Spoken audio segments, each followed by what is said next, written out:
valuable and least expensive gift you can give to others or to yourself is presence.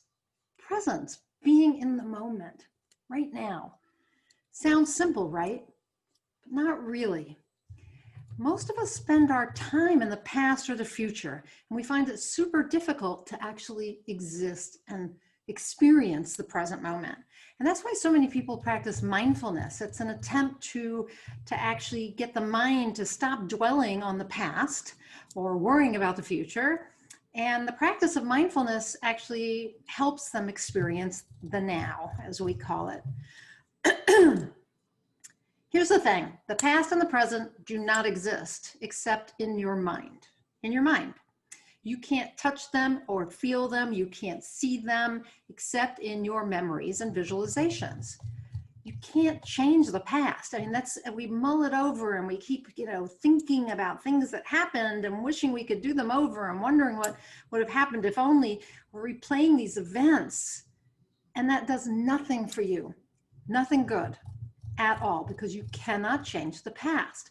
You can rewrite your mental stories, that you can do, but you can't actually change the experiences you had or the events that happened. You also can't know the future. You can't plan for it, you can plan for it, you can worry about it, you can dream about it. And I actually believe that when you daydream or visualize the future, you're actually you're taking part in the experience of creating it. So I do believe that by daydreaming, visualizing, that you are creating your future. But spending all your mental time in the future doesn't allow you to experience life right now. So it's helpful, but it's not helpful if you're doing it all the time. Now is all there is. The past and the future don't except in your memory and your imagination. And when you really do experience the present moment, you experience life and everything in it to the fullest extent possible. Eleanor Roosevelt had it right. She said, yesterday is history, tomorrow is a mystery, today is a gift of God, which is why we call it the present. However, if you are stuck in the past, you're going to find yourself constantly mulling over old situations, events, or experiences, thinking about how you wish things had been, feeling regret or guilt, and reliving things that happened. And none of that is going to help you experience life in the moment, nor is it going to help you create that future that you desire. If you're stuck in the future, you're going to find yourself daydreaming about what you desire all the time, worrying about what might happen, believing that the future will be a repeat of the past, wishing for what you don't have. And none of that helps you become present or experience life fully. It actually is going to make you feel anxious and fearful and hopeless. And you're going to experience lack because you're going to be wanting something in the future all the time that you don't have now. That said, again, daydreaming is a helpful way to create the future you desire. But if you spend your days with your thoughts always on the future, the present is going to just pass you by. So we come back to the present being a gift. It's a gift you give yourself, because when you're in the moment, you experience life with more clarity, more joy, more enthusiasm. Your senses are heightened. You see, feel, hear, smell, taste things like it's for the first time. Everything is more vibrant. But presence, your presence is also a gift that you give to other people. When you are really present with them, they feel seen, heard, understood. On the other hand, when you aren't present, they feel unimportant.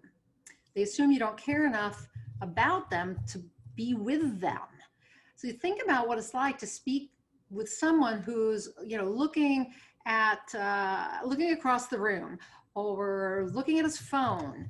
What about having a conversation with someone who looks you in the eye, looks you straight in the eye and asks you questions and repeats back to you what you said so that you know they understood?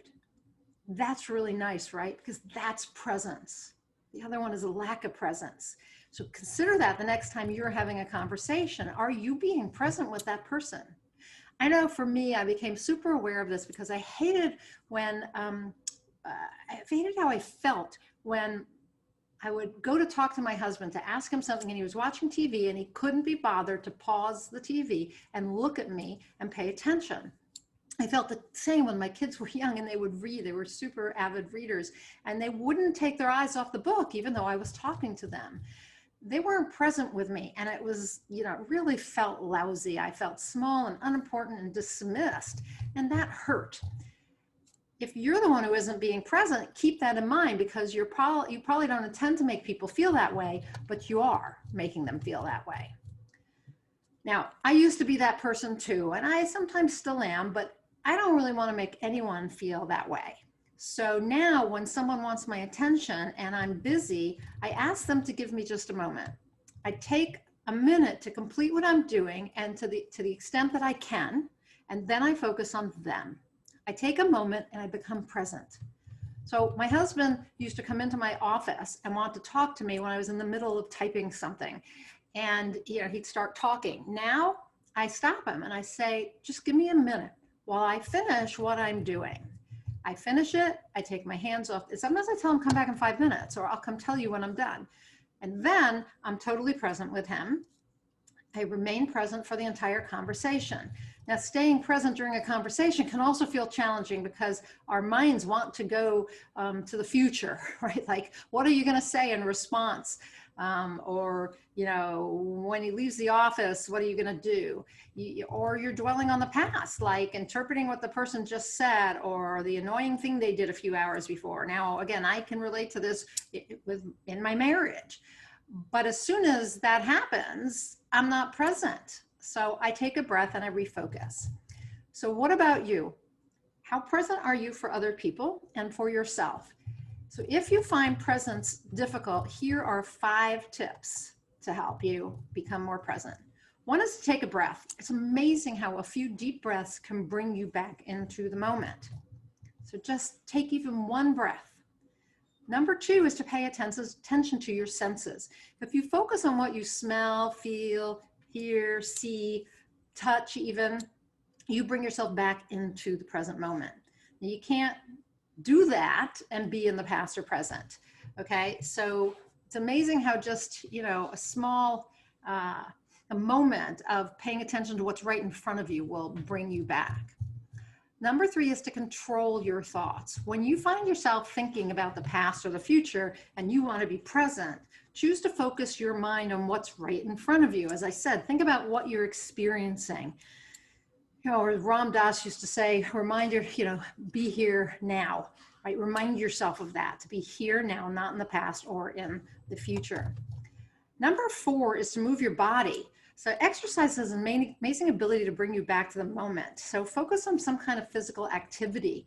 Lots of times like weightlifting, you have to think about that. I always think about horseback riding. When I horseback ride, I can't think about anything except what I'm doing and what the horse is doing. It requires my focus. And number 5 is related to that, and that's to do something difficult. Challenging activities actually require that you focus in and become present. So those 5 tips will help you become more present if you're struggling with that. And if you put the tips to use, you're going to find yourself present for yourself and present for others, and you're going to feel more vibrant, live your life more fully, and the people you encounter are going to appreciate the gift that you give them of your presence. I'm Nina Amir. I'm the Inspiration to Creation Coach. I am a certified high performance coach, and I enjoy taking people from where they are to where they want to go. I am really passionate about helping people get out of their own way so that they can create the things they want in the world and in their lives. That could be better relationships, better health, could be a business, it could be bringing a book into the world. Whatever it is that you want to create, the likelihood is that the only thing stopping you is you. And so I like to get people out of their own way with personal and spiritual growth. I do the latter, the pure personal and spiritual growth. I do that through the Inspired Creator community. And you can find the link up above and join the Inspired Creator community. That's where we're working on. It's a community of I call them seekers, who are are trying to create lives that feed their souls by creating the things that they're passionate about, the things they're inspired to do. They're leaving behind all the shoulds and the expectations and focusing on doing what their soul's calling them to do. So if you're interested in that, click on the link and check it out. I'd love to have you as a member. But if you're interested just in personal growth, I do that with high performance coaching. And you can fill out the application, which I'll also put a link up above. You can fill out that application and then sign up for a free 90-minute breakthrough strategy session with me. It's totally free, 90 minutes of my time, all yours, to coach you and help you immediately have some insights, get some tips and strategies and tools that you can put to use to level yourself up. Because, you know, we're all here and we know we could be there. Like, we can feel it in our bones. And so that's what that's about, just helping you level up so that you can step into your best self, live your life fully, achieve all your dreams. So if any of those things interest you, click on the link and go out there and be present. Give yourself the gift of presence and give it to other people. Until I talk to you next time, go out there and achieve more inspired results.